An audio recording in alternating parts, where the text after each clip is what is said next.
Hi guys, welcome back. So I'm going to break down today some of the things that people don't understand who work in the service industry. There's a misconception on what it is that we do.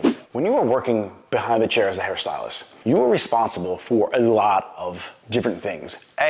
Your client's hair, their scalp health, their style, their color, all that. That just goes without being said. But you're also responsible for the information that they're telling you and the information that you're giving them. We're not just hairstylists. You always hear that. You're also a psychiatrist. You're also a therapist. Yeah, that's true. One of the things you don't ever want to do is break that bond with you and your client. If they tell you something in confidence, don't go telling people in the break room. Don't go telling the next client. That's called gossip. That's going to ruin your career very quickly. When someone tells you something in confidence when they're sitting in that chair, that stays between you and them. Unless they're going to say they're going to grab a gun and murder a bunch of people. But other than that, when they're telling you that they're in a bad relationship or there's something going on personal in their life, that's between you and them. Don't tell anyone in the salon. You want to build a career, don't tell anyone the information they're telling you. Now, when it comes to giving information, part of your career is being talented and doing hair and taking classes, but part of it is actually giving them solid information and being the type of person that can add value to their personal life. I love recommending books. One of the most recommended books I probably give to all my clients is The 4 Agreements. It's an amazing book.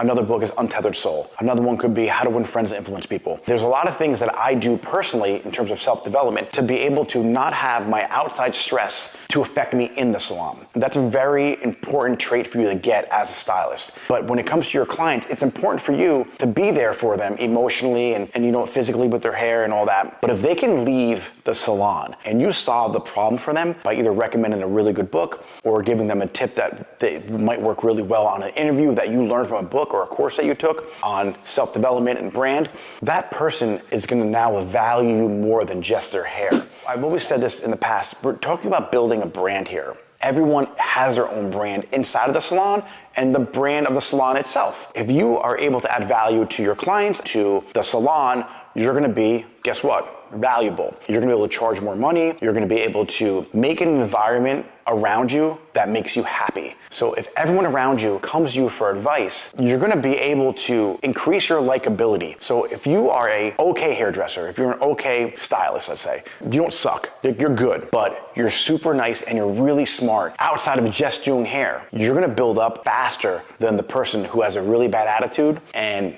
is on the borderline of being a bitch and who's amazing at hair. They're just not gonna be that likable. Their client retention won't be as strong as yours. It's super important when you're in the service industry, like we are as hairstylists, to work on yourself. The better human being you are, the better skill set you have on how to deal with conversations and how to deal with people and how to deal with emotions and how to deal with people dumping their situations on you, whether it's a divorce or whether they got fired from a job. It doesn't matter. When you have a skill set on how to deal with that, because it's just you and that person in the chair, you really need to develop those skills because you're not going anywhere. You have an hour and a half to highlight their hair and it's just you and them. So you have to better your skills at communication and better your skills at how to deal with life's problems, because that will make you a more valuable hairstylist. All right, so with that said, if you want any good books, I would probably jump to The 4 Agreements, Untethered Soul, How to Win Friends and Influence People. Those 3 books are amazing books. Really start building self-development and self-improvement and making yourself a better human, which will in return make you a better stylist. All right, I'll see you next time.